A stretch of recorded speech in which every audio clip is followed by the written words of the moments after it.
You're listening to Women's Media Center Live with Robin Morgan.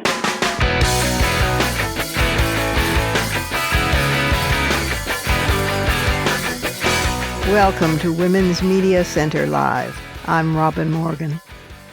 Another ho-hum week, what with the chairman of the Joint Chiefs of Staff catching the virus from the same super-spreader event where Trump breathed on everyone.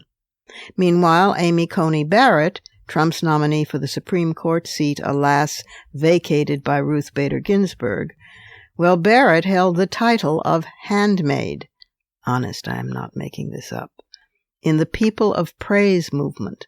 That's a Christian group founded in the 1970s based in South Bend, Indiana, for extremist Catholics and, I suppose, other ultra-conservative Christians for whom Rome is insufficient and the current pope is a communist shill. People of Praise grew out of the charismatic Christian movement, which embraces such practices as faith healing and speaking in tongues, and that men are the heads of the household. Now, Meg Atwood, does that reassure you? And this just in. From the MIT Technology Review Global Panel. The Trump administration has looked to curtail research with fetal cells, but when it was life or death for the president, no one objected. Trump extolled the cutting-edge coronavirus treatments that he received as, quote, miracles coming down from God, close quote. Well, if that's true, then God employs stem cell lines derived from human fetal tissue. The emergency antibody that Trump received last week was developed with the use of a stem cell line originally derived from abortion tissue, according to Regeneron Pharmaceuticals, the company that developed the experimental drug. Cells from an aborted fetus were used in the testing of the finished product. So, there you go. In any event, we are going to continue with our single-subject in-depth coverage relating to the election. And today we're going to look at AI and big tech, in particular, though not exclusively, Facebook. And if you think that doesn't have a massive role to play in our elections, do think again. My guest today for the conversation is Deborah L. Spar, author of Work, Mate, Marry, Love, How Machines Shape Our Human Destiny. And is it ever a vital read? Come to think of it, you really should consider also watching the documentary The Social Dilemma on Netflix, an important assembly of former tech experts who have fled the field in alarm at its capabilities. Read the book and watch the film, possibly while imbibing large quantities of serious liquor. I do want to pause for some happy news. As a founder of the Women's Media Center, I could not be more delighted to welcome the launching of our new digital channel, publishing original stories and commentaries by progressive feminist Latinx women in both English and Spanish. I Dare, that's I-D-A-R/E, but it's pronounced I Dare, takes its inspiration from the legendary journalist and activist Jovita Idar, who in the early 1900s denounced the lynching of Mexicans and Mexican Americans by vigilantes and Texas Rangers. For decades, her name was erased. Even today, only 1.76% of all newsroom leaders are Latinas, who also comprise only 2.47% of journalists in print. The channel is launching with essays and opinions on how journalists of color are battling the cruelty of immigration and customs enforcement, pushing back on drone surveillance, challenging colonialism, and lots more important and good stories. Erica Gonzalez Martinez, my sister and friend, who is the former opinion page editor of El Diario La Prensa, is the founding editor of I Dare. Bienvenidas, hermanas. We are honored by your presence. A quick word to let you know that we'll be off next week while I do some election fundraisers and prep for the election and the big day, but we will be back before the big day, so not to worry. But now it's time to enter the once seeming paradise, now ninth circle of hell, Silicon Valley, by going deep inside the headlines.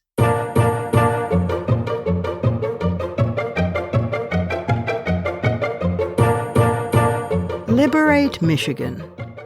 Trump tweeted that in condemning Michigan Governor Gretchen Whitmer, and he also posted it on Twitter and Facebook. Now, the Michigan FBI reveals that it has charged at least 13 people, members of militia groups, with conspiring to stage a violent overthrow of the government, civil war, conducting firearms training, testing explosives and tactical drills, and kidnapping Governor Whitmer for a trial of treason, allegedly because she was controlling the reopening of gyms due to the spread of the coronavirus. In her statement, the governor said, "Just last week, the President of the United States stood before the American people and refused to condemn white supremacists and hate groups like these Michigan militia groups. Words matter." While Facebook and Twitter are not directly to blame, they were intentional super spreaders of the virus behind this, as surely as Trump has become a super spreader of COVID-19, and the rallying cry, "Liberate Michigan," with attending photos of militia members, remains on Facebook. I know this because I just checked. The national FBI has declared right-wing extremism and white supremacy the most violent terrorist threats facing our country today. It's also no secret that the right wing is heavily dominant on Facebook and has been for some time. They've created a tsunami of viral commentary that dependably drowns out liberal opposition and even mainstream media.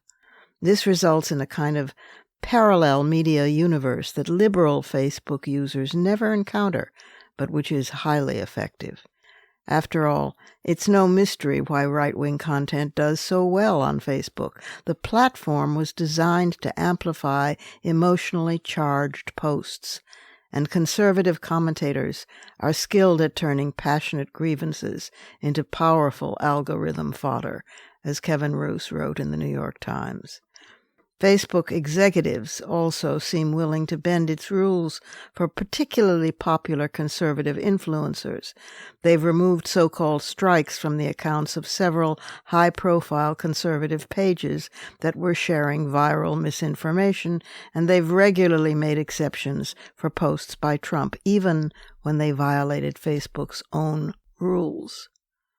It took 3 years for Facebook to finally ban QAnon, about which more later in the program. But in the interim, QAnon went global, for example, becoming highly popular among neo-Nazis in Germany.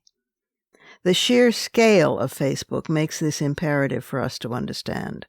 As of 2019, 70% of American adults used Facebook, and 43% of Americans got their news from the platform, according to the Pew Research Center. And these figures have only increased during the pandemic. Silicon Valley has doubled down its reluctance to act as an arbiter of truth, even as this information with dangerous consequences has run rampant across its platforms.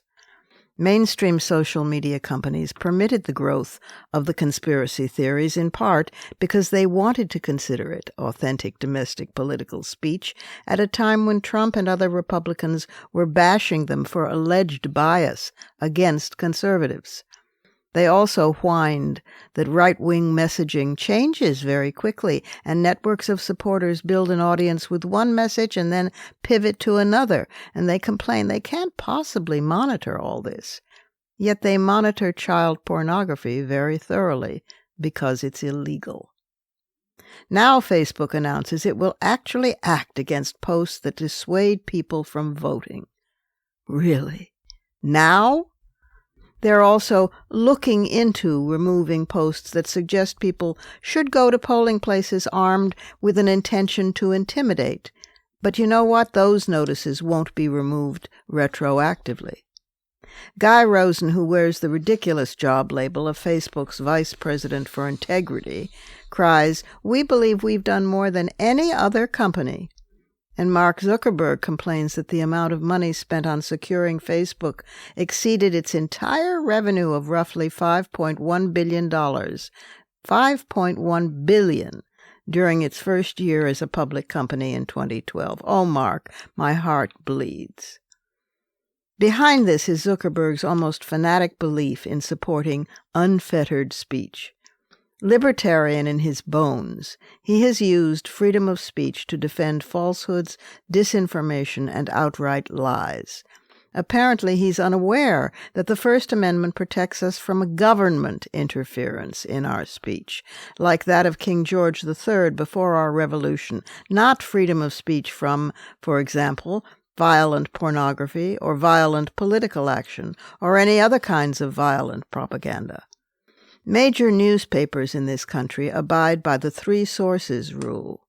Back when the FCC had some teeth in it, Fox News would never have been able to get away with its signature mis- and disinformation. What then, our adversaries scream? Should the government regulate everything? Do you want to go back to caves? Well, is it dastardly regulation that we have seat belts in our cars or airbags? Is it regulation that we have red stoplights or driver's licenses, or, for that matter, required education for our children? Look, Facebook is hardly alone in its carelessly malevolent greed. Google has just announced that it will ban all political and issue ads, but only after Election Day. After. Twitter did so a year ago. These tech giants have always done the very least they could at the very last they dared. Then Facebook and Google have done it even later, and less. Or they do it but don't penalize the folks who post such dangerous garbage to begin with. Or they do it but allow them back on the platform under other names. Or they do it but claim they're not a publisher, merely a platform. And all the while they're amassing their products, which is you and me. Like Soylent Green, we are the goods. Brian X. Chen, the consumer technology reporter for the New York Times, wrote a chilling piece in April 2018 in which he noted in part, "My Facebook file was like Pandora's box. Facebook had my entire phone book, including the number to ring my apartment buzzer. My birthday couldn't be deleted, and pieces of data I found objectionable could not be removed. Data was kept around to eventually help brands serve targeted ads. Facebook kept a history of each time I opened Facebook, including which device and web browser are used. It even logged my locations." Chen goes on to note that all this still isn't as creepy as the number of advertisers that have his information on their databases, a list of roughly 500 brands, the overwhelming majority of which he had never interacted with at all. What's more, the data sets for Google were exponentially larger than Facebook data. For his personal email account alone, Google's archive of his data measured 8 gigabytes. Moreover, in a folder labeled Ads, Google kept a history of the news articles he'd read, because the sites had loaded ads served by Google. So what do we do about this horror show, especially given its hidden, powerful hand on the scale of our elections? Well, stay tuned for the conversation and for fighting words at the end of the program.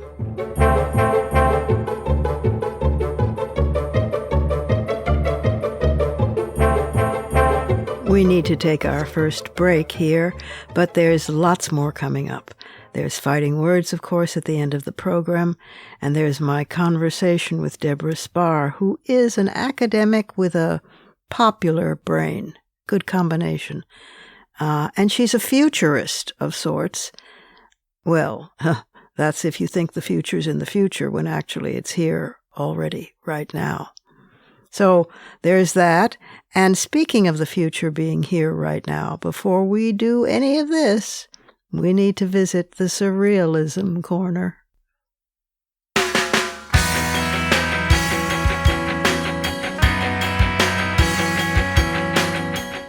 Subscribe to this program on your favorite podcast platform and leave us a review. Follow us on Twitter at WMC Live Like our Facebook page at facebook.com/WMC Live and visit us at WMClive.com for more information about our show and our guests. You're listening to Women's Media Center Live with Robin Morgan.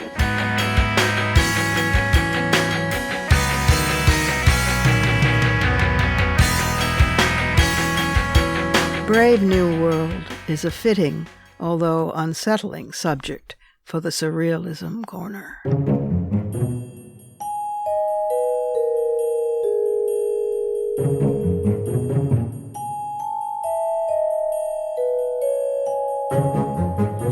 Three years ago, I wrote a blog called Big Tech, Slave New World. In it, I noted that 10 years earlier, the world's 5 largest companies by market capitalization were ExxonMobil, General Electric, Citigroup, Shell Oil, and Microsoft. Today, only Microsoft remains in the top 5, where it's been joined by Apple, Amazon, Facebook, and Alphabet, the parent company of Google. All tech. Google has a whopping 88% market share in search advertising. So, okay, never mind that together they smother innovation because their platforms are now the point of access to all media for the majority of Americans. Never mind that their profits soar while revenues in media businesses like newspaper publishing have since 2001 fallen by 70%. Leave aside Facebook's intrusion into your privacy and the way that its algorithms track and search out your every personal contact and secret longing. Never mind blaming Russia for sabotaging our elections by hacking, when actually the Russians were simply availing themselves of Facebook's platform. Leave aside that billions of dollars have been reallocated from creators of content to owners of monopoly platforms, and that all content creators who are dependent on advertising have to negotiate with the gatekeepers, Google or Facebook, as the only ways in which they can communicate with the world, captive participants. I should say we can communicate with the world, because how else would I let you all know that I have a podcast, or write a blog, or publish a book? Anyway, never mind all that. Dare we look into the darker corners of Facebook as one example? There's QAnon lurking there. You know, the conspiracy theory wildly popular on the political right, the one with more than 70 Republican candidates for office embracing elements of it this year, and one of whom, Marjorie Taylor Greene, is virtually guaranteed to win a seat in Congress this November. The Q of QAnon is supposedly a high-level government official privy to these secrets because he, has top-secret security clearance. His shadowy figure speaks only on the site Akun, a successor to the now-closed 8chan, but the information spreads almost instantly across mainstream social media platforms.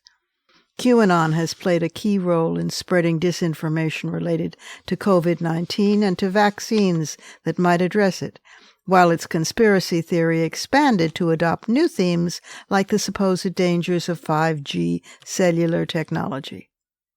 Facebook did take limited action last August to restrain QAnon. That's called the "ooh, hate speech is bad and calling for violence is not a good thing" approach.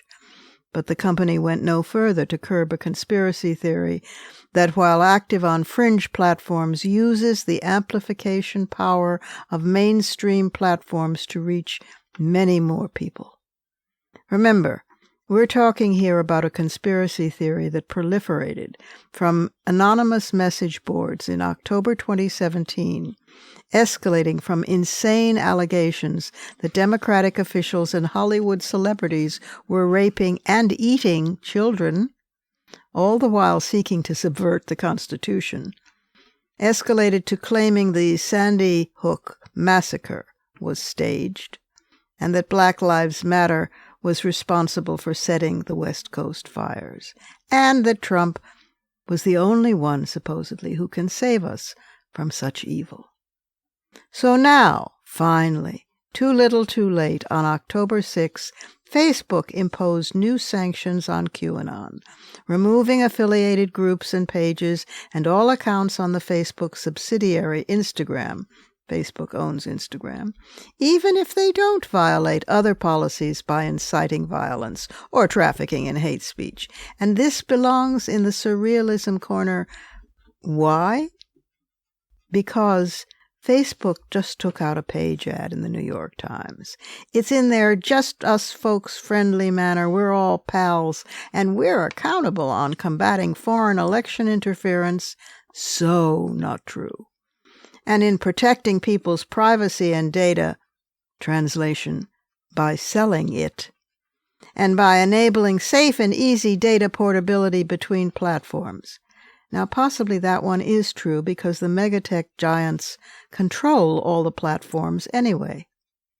My God, all this disaster just so Mark Zuckerberg could get girls back when he was a nerdy student? All this so Sheryl Sandberg, under the pretense of feminism, could preach to women that they should lean in because, in effect, it's our own fault if you're not advancing more rapidly in some mega corporation. And this just in. Facebook just announced that it would temporarily halt all political ads after polls close November 3rd. Seriously? Seriously? Think about that. What in hell good does it do after polls close November 3rd? Also, have you guys ever heard of voting by mail, which may have already begun in some states, or early voting, which has begun in some states, voting right now? This is like patting yourself on the back for not doing what you should not have done in the first place. This would be genuinely funny, if it was funny.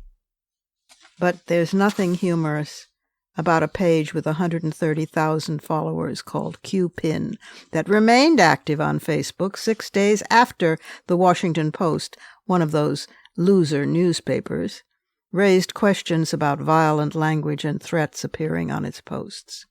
There's nothing witty about Pizzagate or suggesting Democrats promised riots and murders surrounding the election and then provocatively asking, how are Republicans going to respond? And then calling on armies for Trump to supposedly poll watch in states that have open carry laws for guns. There's nothing risible about mortal threats to individuals and to our democracy.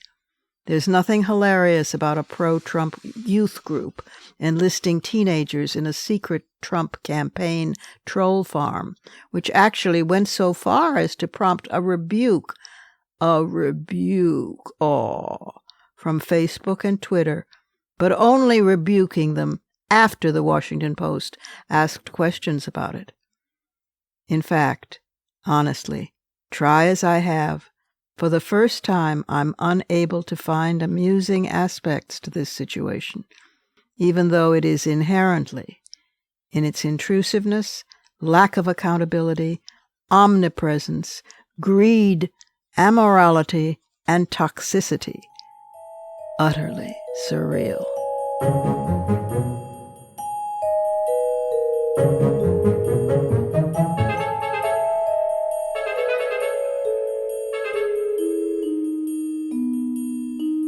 We have to take another short pause before I return with the conversation, and my guest this week is again Deborah Spar, who will tell us all about how the robots are coming. The robots are coming.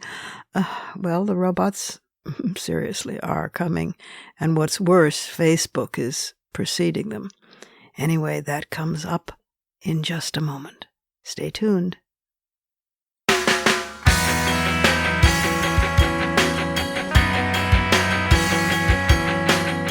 The Women's Media Center, founded in 2005 by Jane Fonda, Gloria Steinem, and myself, is a progressive, nonpartisan, nonprofit organization working to make women visible and powerful in media. You can learn more about the WMC at womensmediacenter.com. You're listening to Women's Media Center Live with Robin Morgan.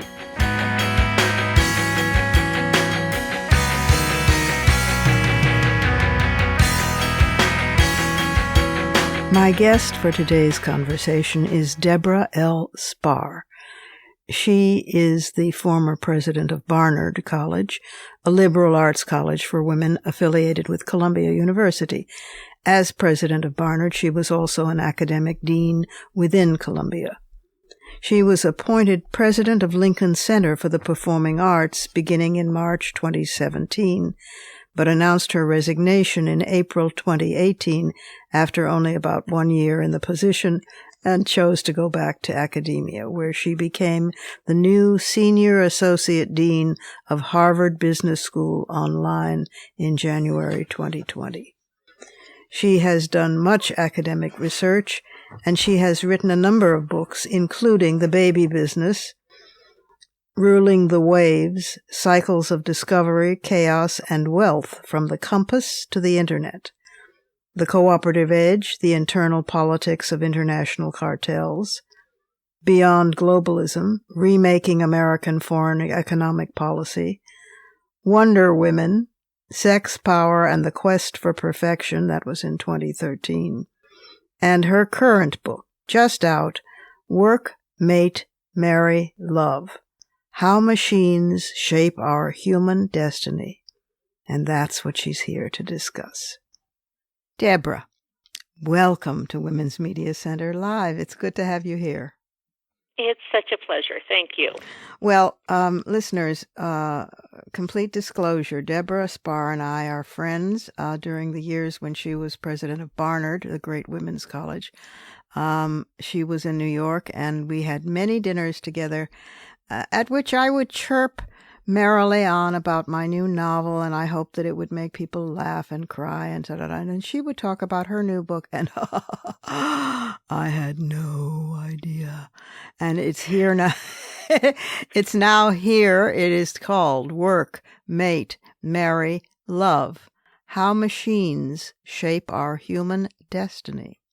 So let's start by just telling me briefly how this book came to be, because I know, but our listeners don't.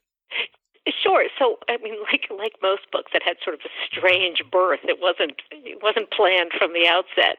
But I've written books in a wide range of topic areas, and it struck me at some point that I've written a bunch of books that have to do with the evolution of technology.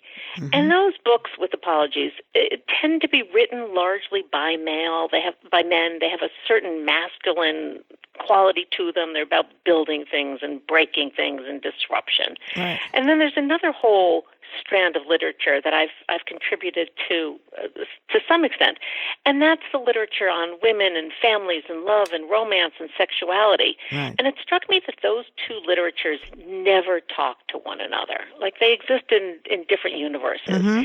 And I guess part of it was being a little bit provocative, but the more important reason was that if you believe, as I do, that technology is hugely important, and if you believe that we're going through a seismic change in technology right now, then we need to think about not just how technology is going to reshape our economic universe, but how technology is going to reshape our families and our sexual lives and our romantic lives and our relationships with our children. And so that's what I've tried to do here. I've tried to bring these two literatures together.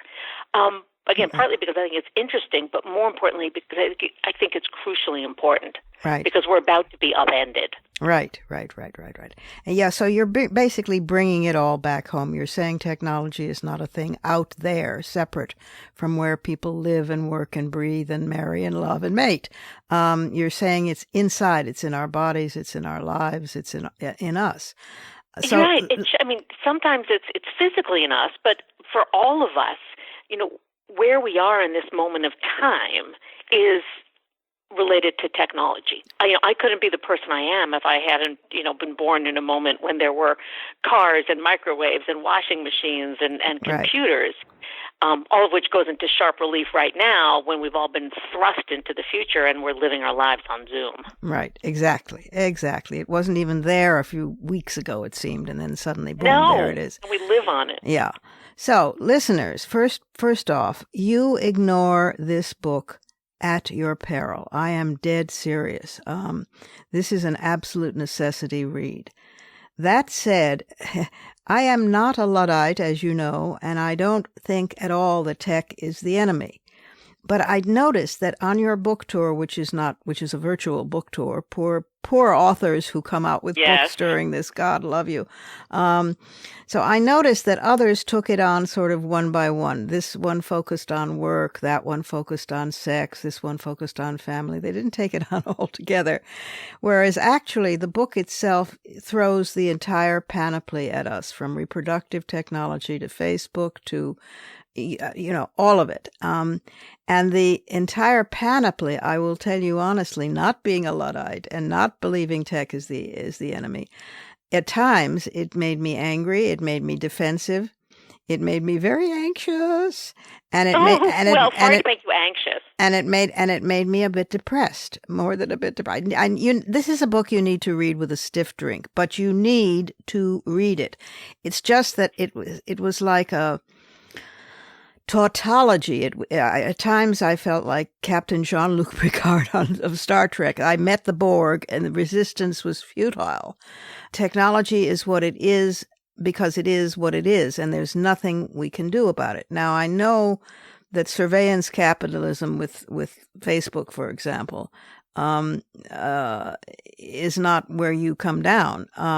So let's try to get this out of the way. How do we get the injustice out of tech? Yeah. So first of all, I'm sorry if the book made you anxious. I think the response I've generally gotten from people is they were anxious all the way through the book. And then the book actually is somewhat surprisingly optimistic, because I think if we do certain things that are not impossible, we still control the machines. We build them. We control them. But we need to be proactive in thinking about how we want them to evolve. And that's why I think it's so important to bring the personal, the more intimate side into these conversations. Because if we just let the technologists make all the decisions, we'll wind up in the wrong place. So let me just very briefly talk about Facebook, because you mentioned it. Yes. So I started writing about the Internet in the late 1990s. And I was this sort of lone voice in the wilderness saying, you know what, this Internet thing is going to get out of control. And everybody says they want cyberspace to be free. But you know what? You need property rights. You need digital rights for authors. You're going to need things like privacy. Thank you. And I think we're paying the price for this, most obviously with Facebook right now, and surveillance capitalism in general. We could have put rules on Facebook. We could have treated them at the beginning as a publisher, and we would have solved ourselves an awful lot of angst, because now we're sort of trying to figure out how to put the genie back in the bottle. Exactly. If we had put rules around Facebook at the beginning, we would be in a much better position. And that's what I'm hoping we can do. And it doesn't mean heavy-handed regulation, but basic rules of the road around things like rights of robots and how far artificial reproductive technology should go and what kind of personal information can be out there in cyberspace. So it's not impossible to control the machines, but we need to do it at the outset before they're fully formed, if you will. Yeah, we sure do. I mean, I don't know if, I'm sure you have seen the documentary, The Social Dilemma on Netflix, which is another thing to watch with a stiff drink at your elbow, but is fascinating because Tristan Harris, who's a former design ethicist at Google, is quoted saying, "Never before in history have 50 designers made decisions that would have an impact on 2 billion people." That's on Facebook. And Anna Lemke, who is an addiction expert at Stanford, explains how Facebook and Twitter and so forth exploit the brain's evolutionary need for interpersonal connection. So you can understand where our, I don't want to sound like a conspiracy theorist now, but where our anxiety comes from. Yeah, and it's funny. I just wrote a case on Facebook that we taught at Harvard Business School, and it's in the details really from around 2011. Once they made certain decisions about how they were going to monetize this thing, we all signed up for what was going to be inevitable, and we could have done it differently. But you have to know enough about the technology. And again, that goes back to why I think those of us, or people who don't see themselves as technologists, which tend to be an awful lot of women, right, actually just need to pay attention and have a voice in these conversations. Right. Well, if any and all attention looks good to an algorithm, it's going to go in a certain direction, unless there are brakes on it from the beginning. But I don't know completely what we can do now. You write very movingly, but also very anxiety-provokingly. We organize our days and dreams on devices we call smartphones. We regularly confide our secrets to these computers that cling to our hips and seeking their counsel about where to go, what to do, how to get there. We meet our mates in cyberspace and sometimes have sex with them there too. We use hormones to transfigure our bodies and genetic engineering to craft our children. Yet frequently, strangely, we compartmentalize these shifts into things that are technical and things that are personal, failing to see the intricate and intimate links between them. Because when we start treating our computers as confidants, we change in the process as well. When we change our tools in fundamental ways, the changes radiate far beyond the wholly technical realm, beaming into our bedrooms, boardrooms, nurseries, and beyond. This is, of course, absolutely and scarily true, but I know you're not a scary person. You're a nice Jewish girl. So I have a nice Jewish mother whose son is being married on Zoom this weekend. Oh my God. Oh, well, Mazel Tov and all that. I don't know how he'll crack a glass under his heel under the chuppah on Zoom, but good luck with that. My God. But you do also say that our ability to stop this evolution is severely limited, and very rarely have we stopped technology as tool making, since we're a tool making species, in history. Say more about that. So if you look at the history of technology, there have been very, very, very few instances where we built something and then said, never mind. Right. We don't want that. I can't think of one. No. Well, the only two I can think of, and they're partial, is we haven't yet blown each other up with nuclear weapons. That's good. Which is a good thing. Yeah. But even that one, I could argue, because nuclear weapons really were developed as deterrents. So you can argue we've used them as deterrents. And we're starting now to put restrictions on the use of genetic engineering, which I think is very wise. Right. But but I don't think those are going to stay around too long, to be totally honest. So I think and this is where the book is technologically deterministic, and I've been accused of that, and I have to sort of say, yes, I think I am. So I think that we can't stop the technologies, but we can regulate them. And I know regulation is not, a pretty word. It's not something that Americans in particular like. But the history of regulating technology, or as I say, just putting rules around it, is pretty good. So just the quick and most, basic example, cars. Yeah. Cars were playthings for the rich for quite a long time. Then it was Henry Ford who figured out how to make them for the masses, and they were horrible at the beginning. There were no rules. They were belching smoke. People were getting killed. And, governments came in and with a relatively light hand said, we should have stop signs, and we should figure out which side of the road you drive on, and we should have speed limits. Right. And cars developed in a pretty good way, and not that, they've been 100% good. But I think that's what we need to do now with things like social media, for sure, with assisted reproductive technologies. Yes. And the part which starts to get a little science fiction-y, but if the robots are coming, and I think they are, we need to think about what we want them to do and what we want them not to do. Yeah. We face an election where we're being besieged from all sides. There could be the Russians, the hacking. The Russians didn't need to hack it. The platform was there for them, as you point out. Right. And yet we can't. Facebook wouldn't take down ads and posts after the debate in which Trump called on white supremacists and Nazis and cowboys and his followers to stand by and to go to polling places and intimidate people. So you can understand in that sense the anxiety. The interesting thing to me also is that we can't necessarily assume government will do the job because, Steve Jobs in '84 said, "I've never voted for a presidential candidate," and Charlie Spork was even more blunt. "I was anti-government, and I viewed all politicians as bastards." So, when people like Jobs and Spork went to Washington, they were petitioning for tax cuts and not the scientific investments of the previous era. So, their comments reflected a broader antipathy toward government. They were trying, for one thing, to impress the Republicans that they were not anti-Republican. So the Democrats then fell in love with them, and you had people like Clinton and male Clinton and Barack Obama just very worshipful of them. The combination made for regulations. Who needs them? Right. But I think that's the problem, and it's not the tools themselves. It's our lack of regulation, which stems from the bigger problem, which is our lack of trust in government. So if you go back to the 80s and 90s, I think you're completely right. There was this sense in Washington and certainly in Silicon Valley and at Harvard Business School where I hang out, which said, technology is going to solve all of our problems. We don't need government. Cyberspace will be free. Right. And everyone bought into this, Republicans and Democrats alike. I think, without getting too academic, at the core of a lot of this was also a change in how we think about antitrust law that dates back to Robert Bork. Right. This belief that as long as prices are low, everything's good.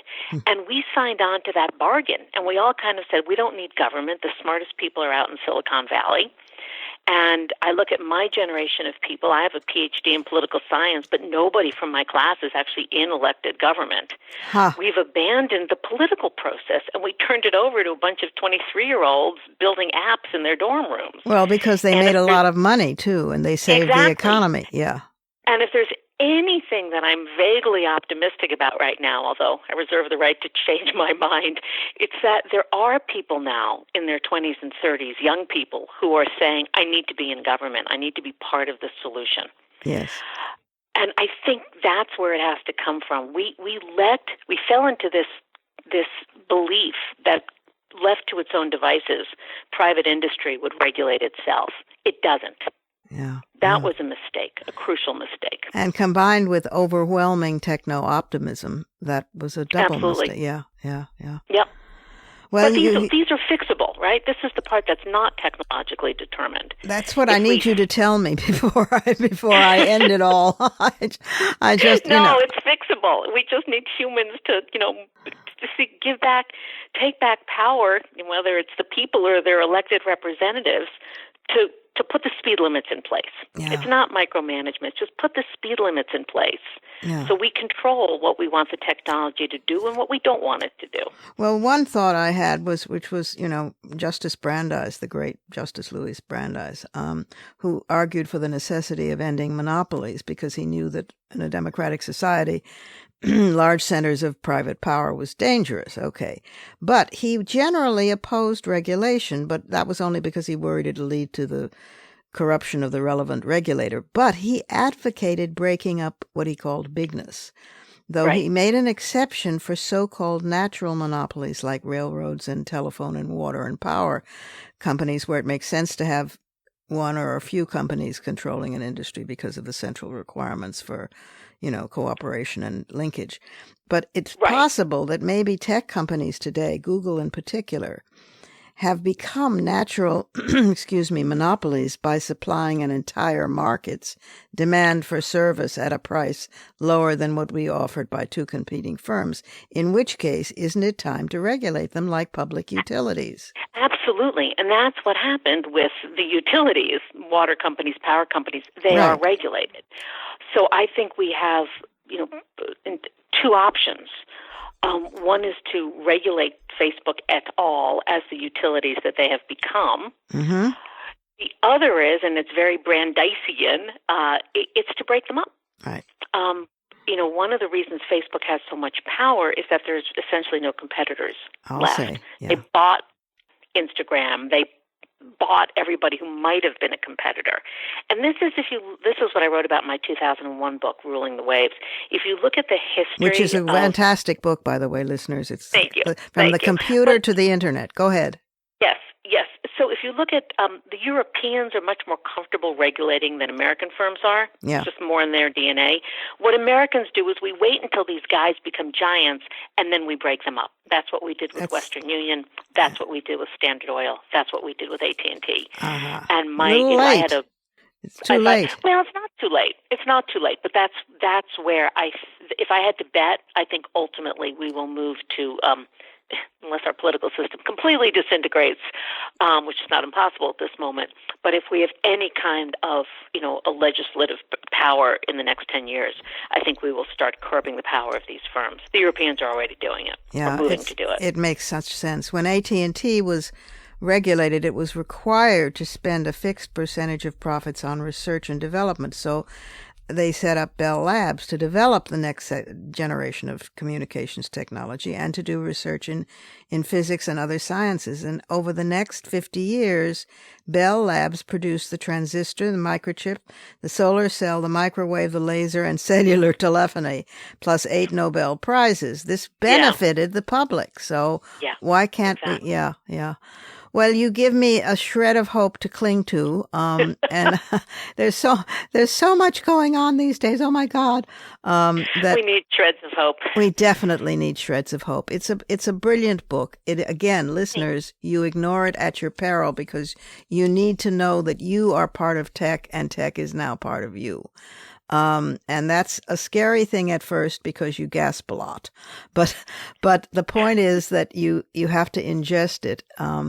In order to find some way through it. And this book is The Light in the Darkness. So thank you, Deborah, for everything. And thank you so much. I wish you'd come back to New York so we could have one of our wonderful dinners again soon. But that has to wait. We will make that happen. Till after COVID. And I hope your son has a wonderful Jewish wedding on Zoom. Thank you. Time for our final break, but I'll return in just a moment with maybe some solutions. And definitely some fighting words.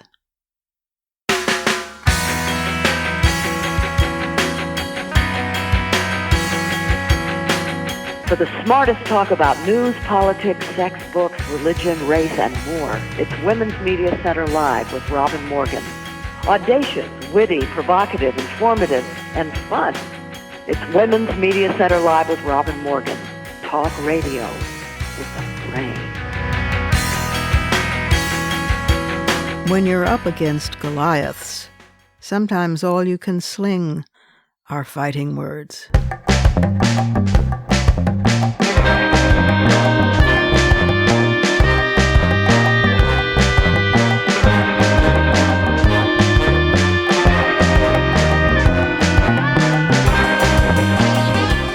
So what do we do about Facebook and Google? And oh yes, YouTube, which is more and more a home for the politics and figureheads of the hard right. And yes, Amazon, and even Apple.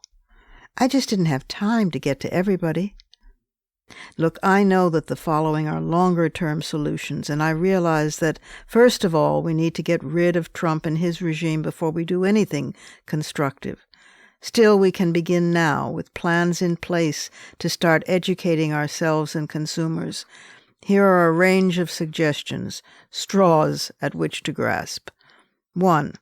Monopolies are created by acquisition.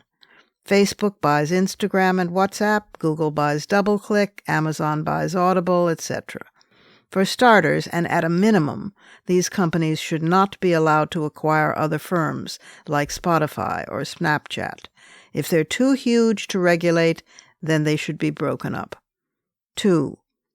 Regulate a company like Google as a public utility. Require it to license out patents for a nominal fee for its search algorithms, advertising exchanges, and other key innovations. Require that it do research in the public interest. 3. Remove the Safe Harbor Clause in the 1998 Digital Millennium Copyright Act. Nice-sounding name, Safe Harbor, disastrous intent. Safe Harbor allows companies like Facebook and Google's YouTube to free ride on content produced by others. Removing the Safe Harbor provision would force social networks to pay for the content posted on their sites instead of practicing, piracy. Just one example. 1 million downloads of a song on iTunes would yield the performer and her record label about $900,000. 1 million in streams of that same song on YouTube would earn her only about 900. Same with authors. Same with anybody creative. That's not fair. That's outrageous. What's even more Frankensteinian, these companies are now already in research to create algorithms that will compose music, write songs and books, and produce art at no cost, with no living, breathing artists involved. 4. Here's another one for the safe harbor clause. You know the real reason that there are thousands of hate group videos on YouTube, many with ads that yield revenue for those who posted them, all of them aimed at radicalizing impressionable men? Well, it's not that hate groups and neo-Nazis are brilliant. It's that YouTube doesn't have to take responsibility for content on its network. You know the real reason Hillary hasn't been sitting in the Oval Office all this time, but Trump is squatting there like a toad? Russian bots still run, wild on Facebook and Twitter, who take their rubles with no culpability or liability for what their platforms are launching. 5. The tech companies should form some kind of consortium to lock in standards across platforms. For a start, they could look to the work of the Election Integrity Partnership, which built a framework for grading big tech's election security policies and has determined that few platforms have such policies. There's a precedent for this. Facebook, Twitter, Google, and Microsoft did unite in 2016 to combat extremist content using unique digital fingerprints to flag videos, pictures, and memes promoting terrorist ideologies and acts. Remember, negative beats positive and all attention looks good to an algorithm. So the same thing could be done with domestic terrorism. 6. Back up your lawmakers. For too long, the Republicans opposed all big tech because they thought, well, it was run by hippies, even after the hippies became billionaires, and also the GOP thought those hippies were all naturally leftists. For too long, the Democrats fell into tech worship, as if Silicon Valley would solve everything. But now, a 450-page report capping a 15-month investigation by the House of Representatives Judiciary Antitrust Subcommittee found that Amazon, Apple, Facebook, and Google have engaged in anti-competitive, monopoly-style tactics to evolve into 4 of the world's most powerful corporate behemoths. Their hegemony in search, smartphones, social networking, and shopping has relied on harmful means to solidify their dominance. So far, the House committee has stopped short of calling for any of the companies to be broken up, but investigators propose the most sweeping overhaul of antitrust law in decades. Any such reforms would require approval from Congress, essentially because it turns the House's probe into a broader assault against corporate consolidation. The Justice Department, not the national one, is expected to file an antitrust lawsuit against Google in a matter of days. It's state attorneys general who mount their own nearly finished probe, not Bill Barr. Among other things the report would require that the House enact are requiring social networks to be interoperable so that people can communicate across platforms and carry data from one platform to another, and allowing news publishers to team up to negotiate against tech platforms looking to carry their content. Republicans declined to endorse the report, but their minority report in the House did agree in part with some of the Democrats' findings and identified other policy prescriptions. The committee plans to take up consideration and adoption of the report when Congress's recess ends after the November elections. In short, it ain't over till it's over, and that's still a way off. We can reclaim these innovations back from their corporate owners. In the meanwhile, hug your privacy. Stay curious, but become vigilant. Cherish our democracy and our republic, and vote. in person, early if possible, or by mail, but vote. Madness stalks the halls of power, babbling to itself, and fear rules the streets. But we have intelligence, stubbornness, patience, urgency, vision, and humor. We also have each other. We can do this. Those are my fighting words. Add yours on Twitter. Yes, Twitter. And remember to tag us at WMC Live and use the hashtag Fighting Words.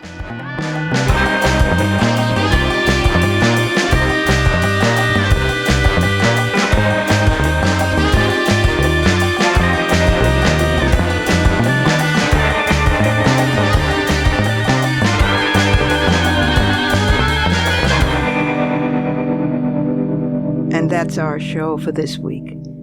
You can follow me on Twitter, Facebook, and now Instagram at The Robin Morgan, and you can check out my blog at robinmorgan.net and find my latest book of poems, Dark Matter, and my brand new novel, Parallax, wherever books are sold. Opinions expressed on this program do not necessarily represent the Women's Media Center. Here's the family for Women's Media Center Live. Executive producer as well as founding and sustaining sponsor, Regina K. Scully. WMC president and co-executive producer of this program, Julie Burton. I'm Robin Morgan, your producer and host. Thank you for being with us. Join us again next time on Women's Media Center Live.